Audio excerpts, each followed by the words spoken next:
Hello and welcome, everybody. My name is Shelley Carpati. I am your host of the Spicy Soul Mama podcast, the publication with the same name.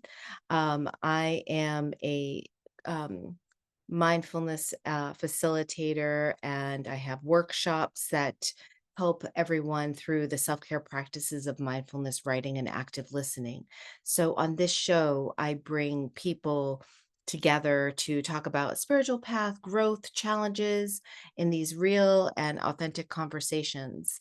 And maybe we'll open the door for some healing and connection with universal truth. So I do hope that these conversations will also create curiosity and maybe plant some seeds for awareness, humanity, and interconnectedness. So don't forget to find me on Fridays at 4 o'clock for the summer soul sessions, where we practice metta for parents and their loved ones, followed by some joyful free writing exercises where we discover new stories or memories from long ago. So this is open to all subscribers throughout the summer for no charge. Just have to be a subscriber. So today, without further ado, I'm very excited to introduce you to my friend Jacob Nordby. Jacob is a co founder of a writing room collective, He'll Create, the Institute for Creative Living, and the author of several books, including Blessed Are the Weird, a manifesto for creatives, and The Creative Cure. He previously worked as the marketing director for a traditional publishing house and oversaw the launch of many best selling books. A working author and creative guide, he has a passion for helping writers solve their challenges and enjoy the satisfaction of sharing their work with the world. You can find him at jacobnordby.com, and I will also put some links in the show notes about his multimedia journaling program gift as with the creative self journal and his creative cure book page so that you can uh, run out and get that right away. So welcome, Jacob. I'm so happy to be here, Shelley. It's good to see you again. Thank you so much. It's good to see you. You're one of the few podcast hosts I actually know in person. So I'm on a lot of podcasts and it's really fun because I actually know you. Yeah, I know. I feel the same way. That's wonderful. I'm so happy you're here. And I really wanted to invite you to talk about, about men and their creativity and how we can connect them to their creative self. Because, we know that today's world is really challenging, and men have really received a lot of mixed messages about how to be in the world. And I we know that I have a son, you have a son, and up until age 10, we're really our authentic selves, right? And we're so free and have no problems expressing and creating, and perhaps that's when we're connected to both our divine masculine and divine feminine inside. But something happens, living in society. All of a sudden the roles of son have to take precedence of student, of soccer player, whatever it is, and it feels like creativity often is pushed aside. So I would love to know, like, just your response to all of that, and what have you learned and experienced around that to foster creativity in your own children or child? Yes. Yeah. Wow. I'm glad we jumped right in the deep end here. Um, First of all, I just want to say thank you for the work you're doing. I was reading one of your Substack pieces and I love that you're asking these questions. Um, Men have been rightly under a lot of scrutiny for the last 5 or 6 years, maybe a little longer, but really under intense scrutiny. And there's been a lot of um, ways that men have just been kind of expected to be in the world that have come under the scrutiny and questioning, like, hey, some of this really isn't all that healthy. And I would have to agree with that.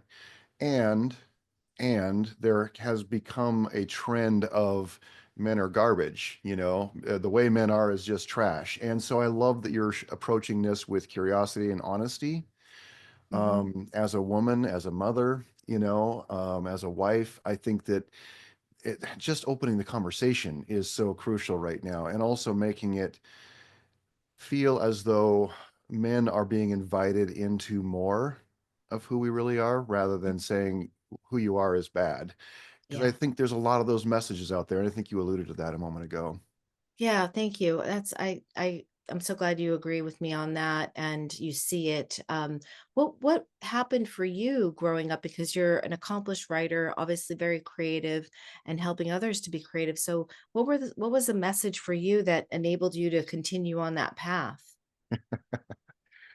Well, look, I wrote the book "Blessed Are the Weird" because I felt very much outside as a child, and I felt outside of the usual way of being masculine. Even though I did love to run out in the woods and build shelters, and I played really hard in sports. I wasn't great at them, but I played hard, and I wasn't afraid to get dirty or any of those things. And I loved more poetic things and classic literature, and I got mocked quite a bit as a child for some of those things. So it was interesting to really feel kind of all of it as part of me, and also realize that some of it wasn't necessarily welcome. Hmm. Um, and I would say that I walked around as a young person, um, and then as into adulthood, I walked around with some wounds in that way, in that area. Like I've I'm one of those men who, as a child, was always creating, was always leaning into it. I was a little less interested, let's say, in maybe becoming great at basketball, even though I loved it and I played hard in it. Hmm. But I was really in tune with and loved writing and music. I played the violin, I sang in the choir and eventually in a quartet and things like that. And so I would say I would say that my experience was a bit weird, but I have, I'm one of six siblings, Wow. seven of us, yeah, four boys. I'm surrounded by men. I love men. I've been in men's groups. But I would say, Shelley, in answer to your question, that realizing that there was such a disparity between um, the full spectrum of human experience and emotion and feeling and Yeah. expression, there was a disparity between that, all of that, and what men feel that they're allowed to experience or express safely. I mean, I think it's getting safer over time. We've had so much more awareness and experience with people, across the gender spectrum and all of that. But there's still, for a lot of dudes, a lot of Yeah. masculine guys, there's still a lot of fear about being perceived as anything but just really masculine. That's a very narrow scope of experience and expression, and it blocks us Yeah. off from a lot of what's available to us in life. Right. I know. I often find that the men that are most connected with their emotions and their creativity have grown up with sisters or a single mom, Mhm. or they're the guys that are on. They decide to take the spiritual path Mhm. and go to different meditation retreats and things like that. Yeah. So I'm grateful to know and be friends with some of those really well developed men. Not to say that men that haven't done those things aren't developed, but um, so what do you think? Do you have any like practices? Like how did you start to feel safe, in being able to express that? I think I remember you telling a story about how your dad gave you the Julia Cameron's writer's way, and that seems like it was and the artist's way. So that seemed like it was a real catalyst for you. It was, and it's interesting. That book came into my life, and I began using it after I had had my entire life turned upside down, Shelley. I had gone out and I'd really turned my back on a lot of what I had hoped for as a child, like to become a writer, for example. I knew that at age 10, I want to become a writer. And my parents, I'm aware of what a gift this was to me, that they were very supportive of it. And instead of saying, well, that's dumb, or you can't earn a living at it, or whatever, I know a lot of people get those messages, both men and girls and boys at an early Yeah. age, that they're not good enough or whatever. My parents were very supportive, and I appreciate that. But I also had a tremendous desire to I grew up in poverty, and I had a tremendous desire to create safety by building businesses and really going for it. So I was very ambitious, and I had hit a really big wall um, as I was building all these companies, and everyone around me viewed me as really, really successful, and all I knew is I was feeling completely like a fraud inside of this armor that I had built up around myself. All of these Mhm. accomplishments. Mhm. um, a young man came and visited me, or came and worked for me actually, in 2007. And I had this impressive brand new office we had just designed and built, and it was really a masterpiece. I mean, I loved being in that office and serving people there. He came and worked for me, and of course, the world was really gearing up for a major crash, and none of us knew it at the time. I could kind of feel it, but I just, I didn't know what was coming. But anyway, he asked me if I'd go to a meditation retreat with him. Oh, wow. Yeah, and Amazing. Like, that's right, I know, and I immediately said yes. I had left. I grew up in a fundamentalist Christian cult, so I grew up very repressed, very sheltered also. wow. And I had left that about 10 years before that time, Shelley, and but I had been reading Deepak Chopra and Wayne Dyer and some other, beautiful books and listening to things that were beginning to lead me forward and saying there's more. There is a spiritual connection you can have.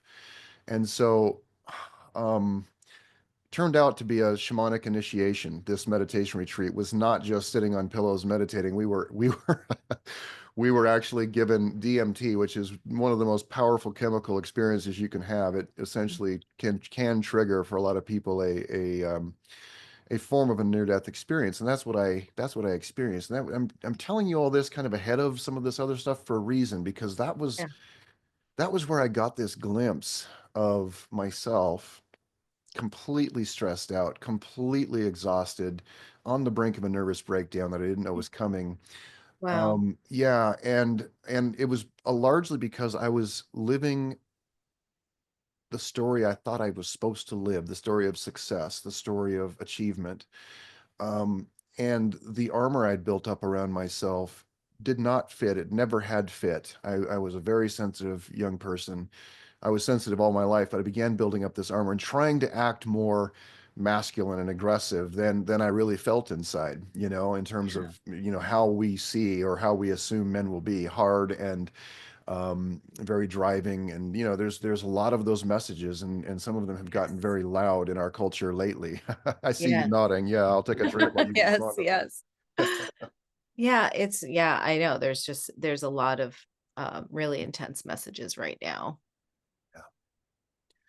Well, and that was this experience of realizing, and not just as a mental thing, Shelley, it was this breaking open moment, in recovery movements, they call it a moment of clarity, where I actually experienced that I was so much more than all these roles I was trying to fit myself into.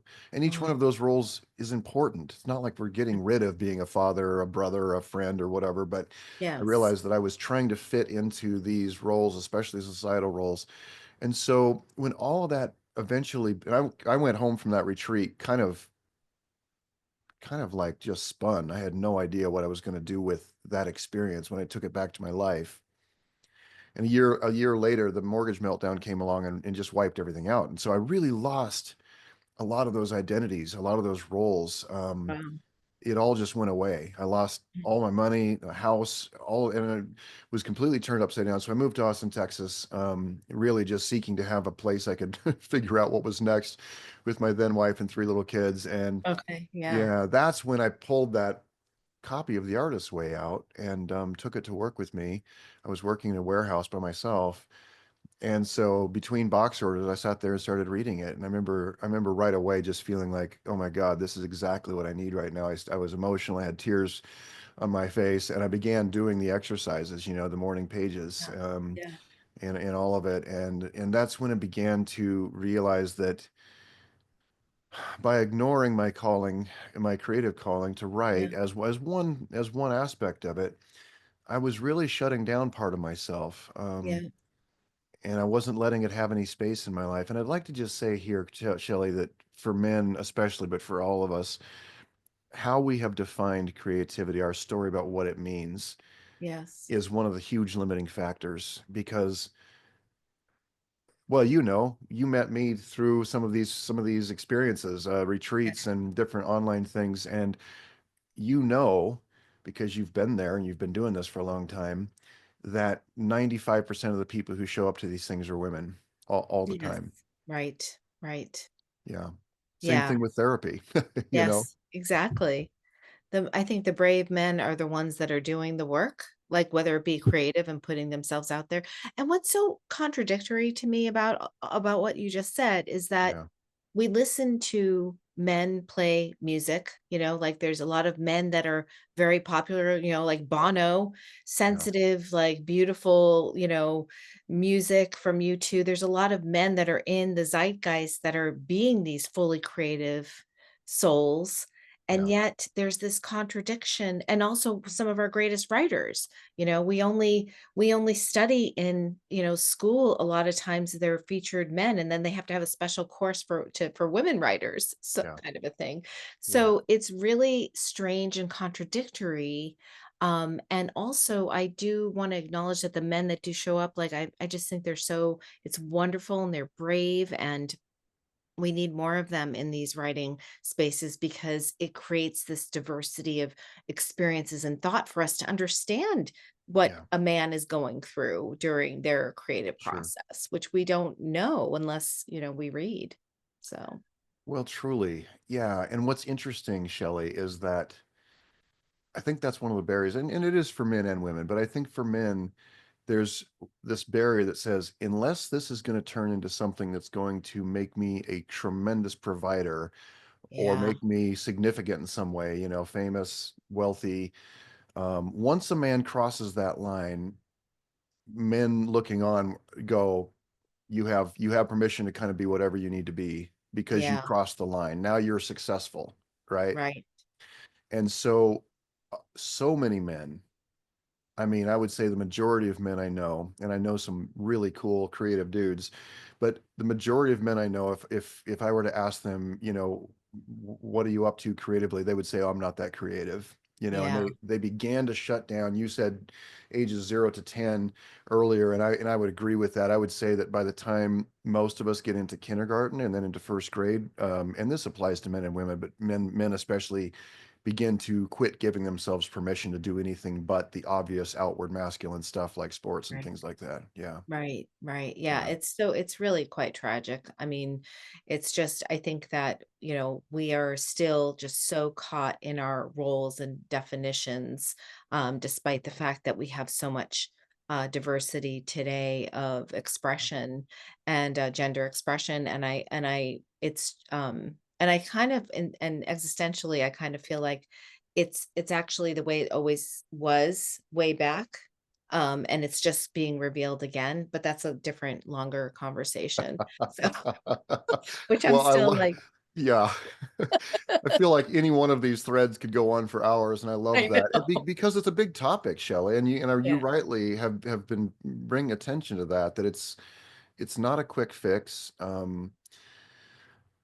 I think that one thing that has really helped me over time is I've attended some men's groups, and there's an extraordinary men's group leader here in Boise who's been doing it for almost 30 years. And then I have a friend who's taken it, begun doing his own versions of it. And I love watching what happens there because when I first went to a men's group, Shelley, I'd been an author and I'd been a teacher and all these things and didn't realize how much I needed to have a space where I could just be a man among other men yeah, and learn how to actually trust men again. yeah, I had a difficult relationship with my father. We became friends right before he died.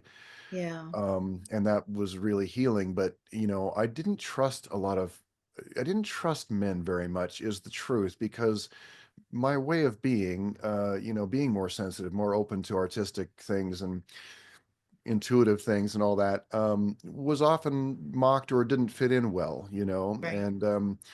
and so being in a men's group really helped me. When I first went to one, I was kind of the only usual suspect. Like I would be the guy who would have showed up at the retreat somewhere and all of that. So I was kind of one of those guys already.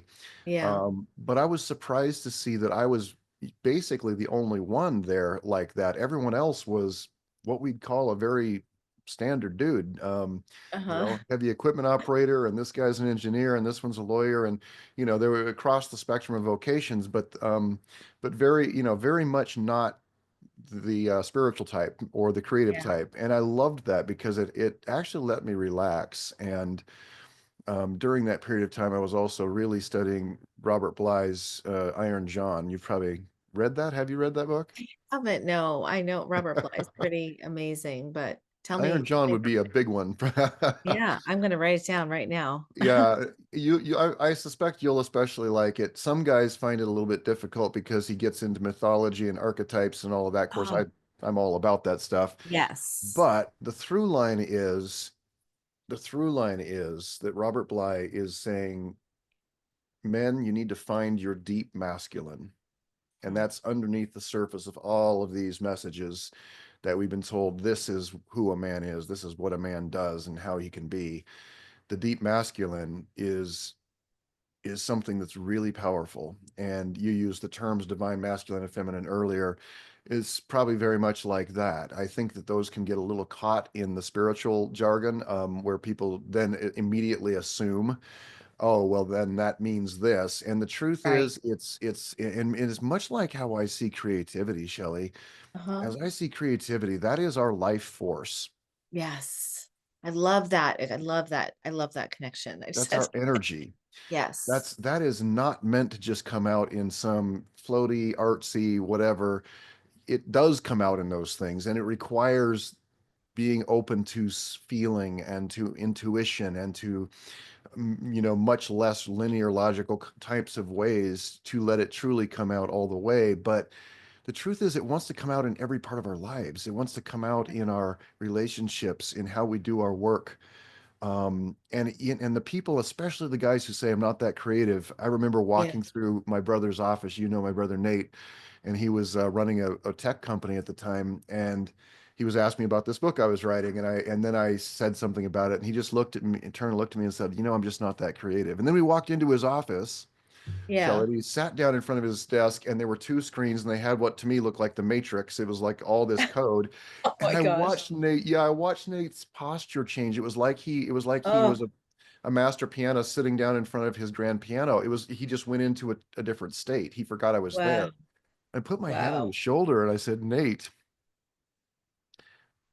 I feel like I'm watching a different version of like Mozart. Like you are tapping into something that makes you come alive. Yeah. And I'm Yeah. like, and he's like, I've never thought of this as my art, but you're right. Wow. Wow. Right? Yeah. What an amazing perspective and gift that how you just witnessed Nate, do his thing. Yeah. And you probably awakened, obviously, you awakened something in him to show him that we are all creative Yeah. and it doesn't have to be connected to the word I'm a provider, because you can even use that word provider because so many men feel that pressure Yeah. of like, well, that's why I'm not going to be creative because it's not going to Yeah. make money.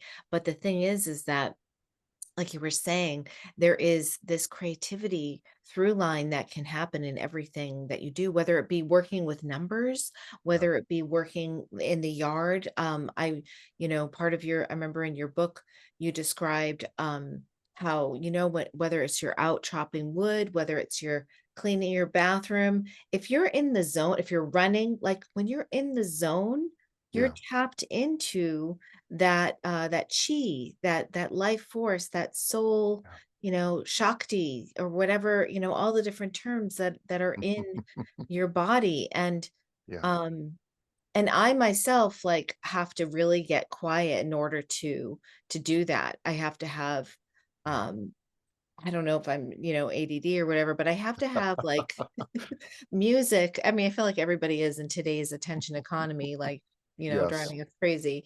But Yes. I have to have really soothing binaural beats playing Yeah. or white noise. And then I have to have work with my headphones on usually. And then I have to just really be in my body Yeah. and to be able to create Yes. because and I don't know that we're able to do that a lot of times. Yeah.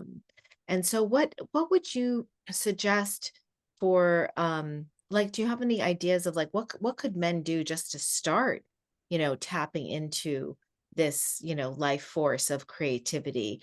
Hmm. Yeah, what are some practices that you might suggest? Well, yeah, I mean, I'm just kind of riffing off of what you're sharing there, Shelley. I know you teach a lot of mindfulness practices and Zen perspectives, whether it's by that name or a different one, but that's really a big one right there, and it's so simple. it's just to notice, right? Yeah. We spend so much of our days disassociated.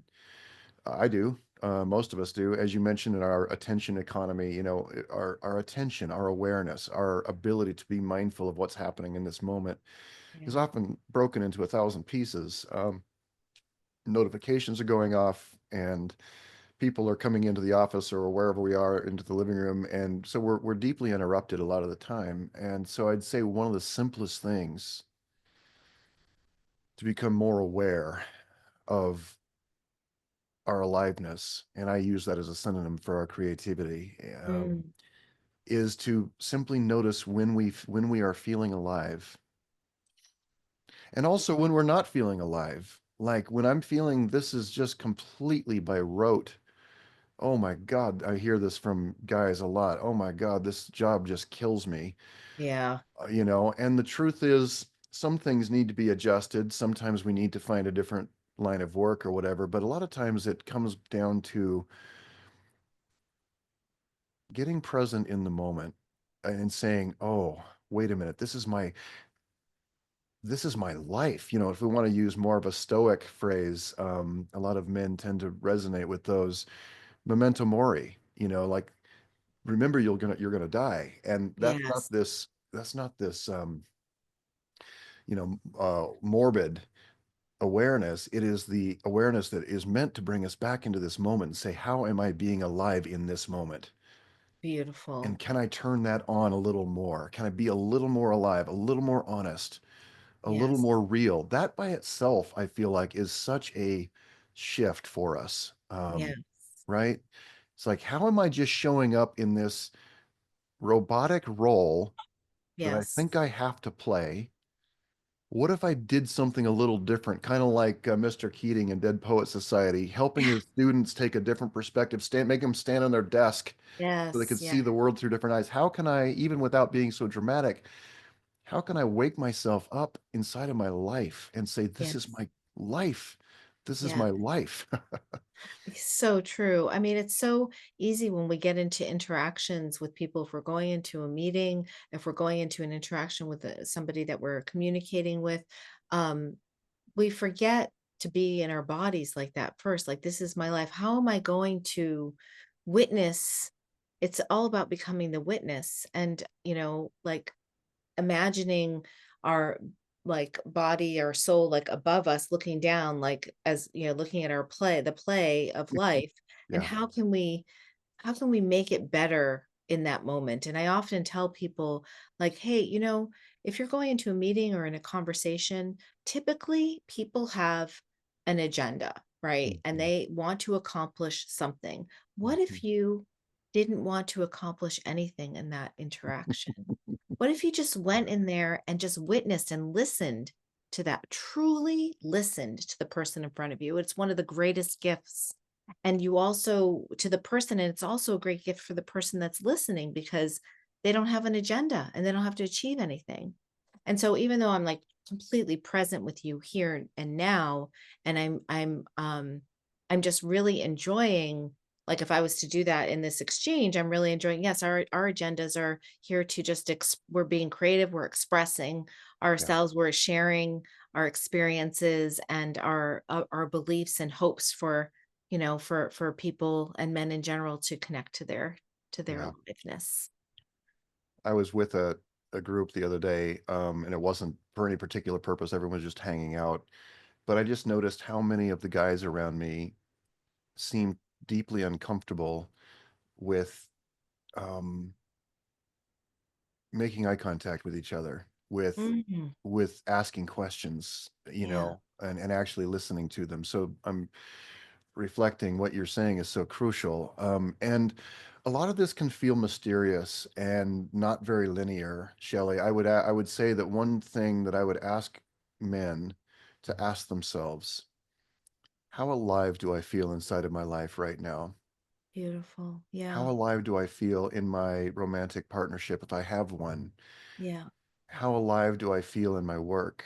yeah, Um, and let's go through an inventory of what I spend my days doing. Am I going and playing golf just because that's what somebody of my age and social status is kind of expected to do, for example. I know a lot of guys have that. They have hobbies they don't like at all. Excuse my language. They Yeah. don't like those hobbies at all.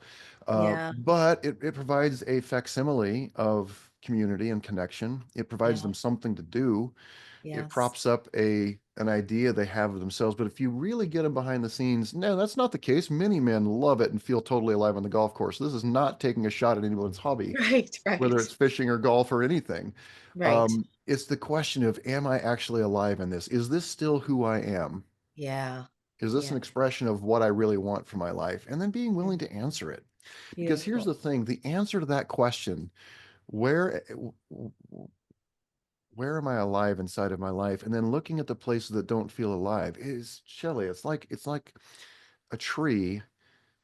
If the sap were only running to one or two branches in that tree, Hmm. most of the tree would die. Eventually, the tree would just die. Right. Many of us, and since we're speaking to men right now, I think this applies to everyone, but let's talk to men. Many men are limping through life with hardly any blood flow through most of their bodies, Yeah. psychologically, emotionally speaking. And then they Yes. wonder why life feels so flat. And they wonder why when they wake up at 3 in the morning, they feel afraid and wonder, is this all there is? Yeah. That's your Oh, call to become yes. creative, to find out who you really are. Oh my gosh, that is so beautiful and well expressed, Jacob. I think that that is the perfect um, point to finish with and let people really savor that. Please tell us where you would like us to, where can people find you? Where can men come work with you to write and create? Well, you mentioned at the beginning of the show, jacobnordby.com is a great spot. And you also mentioned the creative self journal. This is something that I would love to share with men because a Yes. lot of men don't feel like they're great at journaling. Maybe they've never done it, or maybe they just don't like it very much. This little program I have is specifically for people who don't really have a journaling practice. I think it's Mhm. good for all of us, but ask 3 questions. How do I feel right now? What do I need right now? And what would I love to create? Or how would I love to feel? What's Mm. interesting about these 3 questions, Shelley, is that they actually help us come back to this moment. They actually help us reconnect with how we're feeling in our Mhm. bodies and our minds and ourselves. And then what we need. I mean, just those 3 questions every day for 5 or 10 minutes can honestly help people reconnect with their own lives, with their own aliveness. So I would Yes. love, it's free, creativeselfjournal.com. I know you'll have links in the show notes, but I would love for people, and if they subscribe to get that, then they'll be on my list and they'll hear about other stuff I have coming up. Oh, thank you so much, Jacob. Thank you for all the work that you're doing. It's so important. And it's so lovely to be with you again and connect. And thank you so much for being here. I just really appreciate the work you're doing, Shelley, and it's really been exciting to watch you spread your wings over the last several years. So here you're doing it. Like big applause. Thank you so much.